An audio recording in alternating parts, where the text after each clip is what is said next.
Rida Zahra and Sayyid Naveed Wasti feel honored and privileged to welcome you all this morning at the 3-day international conference on the subject of the human face of marine piracy, consequences and policy options. It gives me enormous pleasure to welcome all the worthy guests from abroad and in country.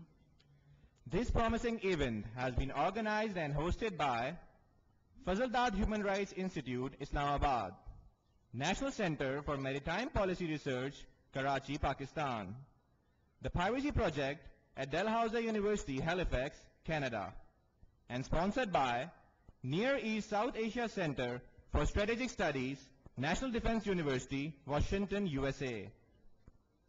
Ladies and gentlemen, it is for the first time that Director of International Maritime Bureau, London, Mr. Pottingal Makandan, has accepted to honor any of the maritime conferences in Pakistan. He joined International Maritime Bureau in 1981 as an investigator and became director in 1996. He has written many papers on fraud and malpractice in shipping and trading and given expert and factual testimony in civil and criminal cases around the world. Admiral Muhammad Asif Sandila, Nishan-e-Imtiaz Military, Chief of the Naval Staff, has kindly consented to be the chief guest.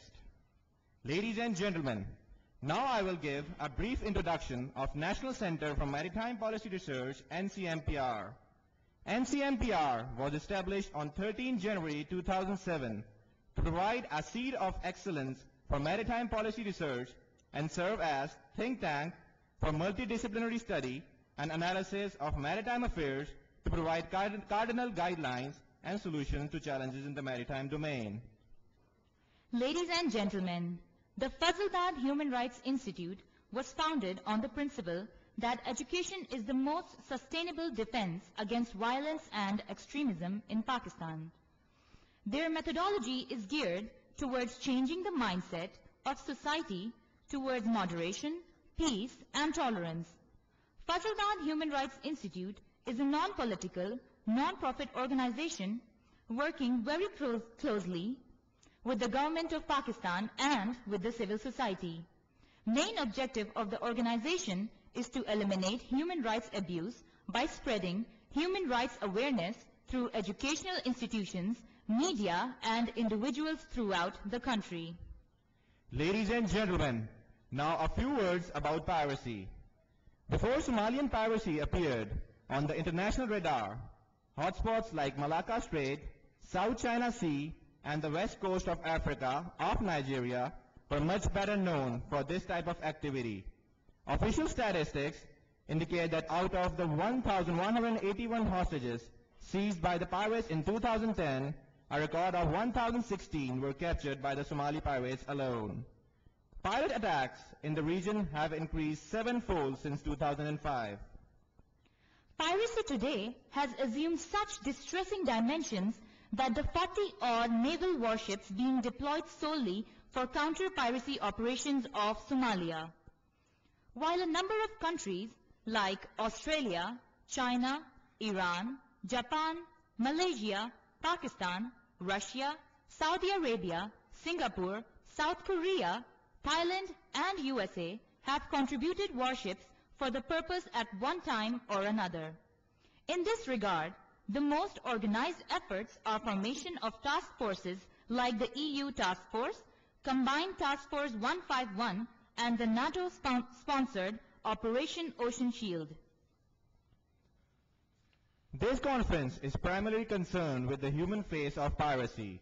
Today, we have gathered here to provide an opportunity to individuals and organizations who are concerned with the crews that are affected by marine piracy to share experiences, exchange ideas, and develop counter-piracy policy options to minimize its effects on seafarers and their families. The conference objectives are to identify qualitative and quantitative human and socio-economic impacts of marine piracy, to identify actions that stakeholders can take cooperatively to prevent, mitigate, prepare for, respond to and recover from marine piracy incidents. Participants from Bangladesh, Canada, China, India, Pakistan, Sri Lanka, United Kingdom and the USA are going to communicate their ideas and present the solution on the issue of marine piracy. We are very pleased and honored to welcome the participants, some of whom have traveled a long distance to show their solidarity with the seafaring community and have given their valuable time for sharing their experiences and suggesting the solution to this problem. The program of the first day of conference is as flashed. I shall now request the Honorable Chief Guest to kindly grant us the permission to commence the proceedings. Ladies and gentlemen, to start the program formally, I will now invite Hafiza Huma Mushtaq to recite a few verses from the Holy Quran. وهو الذي سخر البحر لتأكلوا منه لحما طريا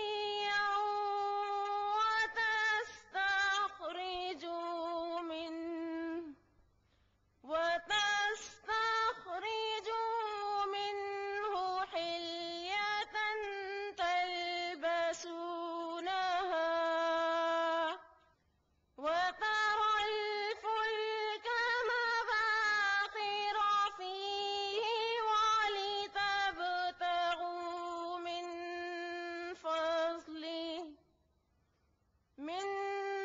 فضله ولعلكم تشكرون وألقى في الأرض رواسي أن تميد بكم وأنهارا وسبلا لعلكم تهتدون. In the name of Allah, the most beneficent, the most merciful. And it is He who has put the sea at your service. You eat fresh meat from it, and you bring out ornaments from it to wear.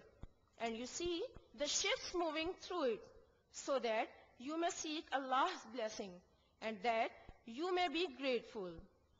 And He has cast into the earth firm hills, that it may not shake with you. And He has made rivers and roads, so that you may guide yourselves. Sadaqallahul Azim. Now I shall invite Mr. Naeem Sarfaraz, Chairman Fazildad Institute, to come and present his opening remarks, please. Admiral Sandila, sir, ladies and gentlemen,